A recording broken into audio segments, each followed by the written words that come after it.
ومن الواضح كده ان انفينكس بدأت تشتغل كويس الفترة الأخيرة، وعندنا موبايل جديد الانفينكس هوت 60 برو، موبايل فئة اقتصادية تحت ال10,000 جنيه، والحقيقة انه بينافس موبايلات مهمة في الفئة دي واهمهم الجالاكسي اي 17 من سامسونج. فهل يستاهل ولا سيبك منه؟ نبدأ بالتصميم، وعندنا 3 كاميرات في الظهر، والتصميم المعتاد لموبايلات انفينكس، شكل الكاميرات اللي تحسه مربع شوية. عندنا ظهر بالكامل من البلاستيك هو والفريم، وانفينكس هنا تبنت التصميم النحيف اللي طالع في موبايلات غالية. وبقى عندنا موبايل هنا بسمك 6.6 ملي، ده أرفع موبايل فئة اقتصادية ممكن تلاقيه في الوقت الحالي. الحقيقة مش بس إنه نحيف، كمان عندنا وزن هنا 170 جرام. ماسكة الموبايل الحقيقة هنا مريحة وهتعجبك جدا، سواء إن موبايل نحيف أو الوزن 170 جرام، هنا بصراحة حاجة ممتازة. موبايل محمي ضد رذاذ الماء والغبار باي بي 64، وما تنزلش الموبايل المية، خدها نصيحة مني. في بروز قليل جدا من الفريم للظهر. من قدام بقى عندنا تصميم الشاشة بثقب الكاميرا السيلفي، شكلها شيك وهتعجبك، والحواف هنا قليلة قليلة على فئة اقتصادية فهتعجبك. ولما نروح بقى هنا لمواصفات الشاشة، والحقيقة هنا شاشة الموبايل حلوة على الفئة دي. عندنا شاشة كبيرة بحجم 6.78 من 100 انش، اموليد ال 144 هرتز، والدعم كمان للبي دبليو ام هنا رقم محترم ال 2160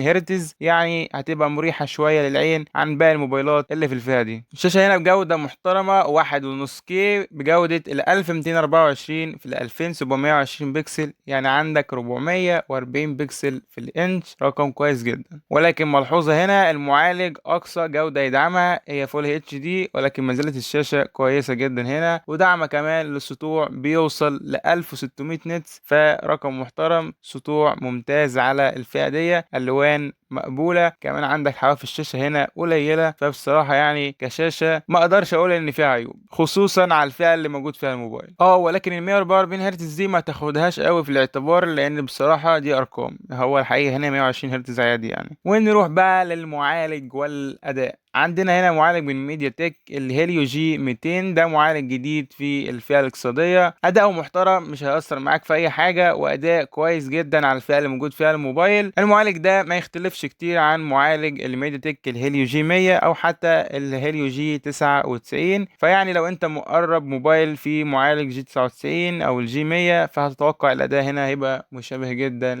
ده الموبايلات دي. ما عنديش مشكله مع الاداء هنا، المعالج كويس جدا على الفئه اللي موجود فيها الموبايل، وانت مش هتلاقي معالج اقوى من كده في الفئه دي حتى الان. الموبايل بيجي مع اندرويد 15 256 جيجا مع 8 جيجا رام، يو اف اس 2.2 بالنسبه للمساحه. ونروح للكاميرات الثلاثه اللي هم مش ثلاثه، وهي كاميرا واحده، واعتقد انك خمنت الموضوع ده لانه مش اول مره، احنا اتعودنا على كده من انفينكس. باقي ده تصميم عشان شكل الموبايل يبقى شيك، عشان لو بكاميرا واحدة اظن مش هيعجبك، مش هيبقى احسن حاجة. كاميرا رئيسية 50 ميجا بكسل بفتحة عدسة 1.6، وكاميرا سيلفي 13 ميجا بكسل. الموبايل بيدعم تصوير الفيديو ال 1440 30 فريم و 1080 30 و60 فريم بالكاميرا الرئيسية والكاميرا السيلفي. بالنسبة للصور اللي هتطلع من الموبايل، فهي صور مقبولة مرضية، ولكن خلينا اكون صريح معاك، ما تستناش تجربة تصوير رائعة او مذهلة بالنسبة لك او ترقى لدرجة انها تعجبك قوي يعني من الموبايل، لان بصراحة في الفئة دي انك تاخد تجربة تصوير محترمة صعبة الا مع موبايل وحيد هو الجالاكسي اي 17. وانا صريح جدا معاك في النقطة دي، عايز تصوير مفيش غيره الجالاكسي اي 17، فتجربة التصوير هنا مقبول بالنسبة لباقي مواصفات الموبايل على بعضه. الموبايل يدعم مستشعر الاي ار، يدعم كمان الان اف سي لو عايز تدفع وتشحن كروت الكهرباء وكل الكلام ده. عندنا بصمة سريعة وموجودة تحت الشاشة، حاجة كويسة. الموبايل هنا جاي بسماعات استيريو، ولكن صوتها مش اعلى حاجة ومش نقي كفاية، يعني الصوت هنا مقبول، ما تخليش توقعاتك عالية. بالنسبة لبطارية الشحن، فعندنا هنا بطارية 5160 ملي امبير مع الشحن السريع ال 45 واط. حجم البطارية كويس، بالنسبة ان سمك الموبايل هنا ما تنساش معايا 6.6 من 10 ملي، فحلو مقبول. 45 واط كويسين وموجودين معاك في العلبة، وموجود معاك سكرين على الموبايل، وكمان في جراب، ويا عم كمان في سماعات 3.5 مللي، فيعني العلبة كاملة متكاملة. خد موبايلك وروح. الموبايل هنا ضمان محلي، صنع في مصر. النسخة ال 256 جيجا مع 8 جيجا رام في حدود ال 8500 جنيه، وفي البداية كان بينزل معاه باور بانك هدية 20000 ملي أمبير. سعر الموبايل مقبول ومنطقي على الإمكانيات اللي بيقدمها، وكمان مع الوقت دلوقتي ممكن سعره ينزل ل 8000 جنيه. الموبايل في النهاية كده في الإجمالي موبايل كويس في الفئة بتاعت ال 8000 جنيه. أهم ما يميزه إن وزنه خفيف ونحيف، فالماسكة في الايد حلوة، الشاشة كبيرة، الوانها محترمة، عندك سطوع عالي. معالج هو الافضل في الفئة دي، مع علبة متكاملة فيها الجراب والسماعات والسكرينة والشاحن وكل اللي انت محتاجه. فلو انت تهمك النقط دي فهو ده موبايل المناسب. ولكن لو بتدور هنا على العيوب، فعندنا الكاميرات مش افضل حاجة. عندنا كمان نقطة مهمة جدا، سوفت وير انفينكس هو مش من السوفت وير القوية بالنسبة او بالمقارنة مع سوفت وير لشركات تانية قوية. فيعني لو ليك تجربة سابقة مع سوفت وير انفينكس في اي موبايل تاني وما عندكش مشكلة في الكلام ده، فتوكل على الله، موبايل كويس جدا. اما لو عايز تجربة تصوير افضل، كاميرات قوية مع سوفت وير وتحديثات اطول، فعندنا موبايل منافس جدا موجود في الفئة دي، الجالاكسي A17. تقدر تشوف مراجعته من هنا. مع السلامة.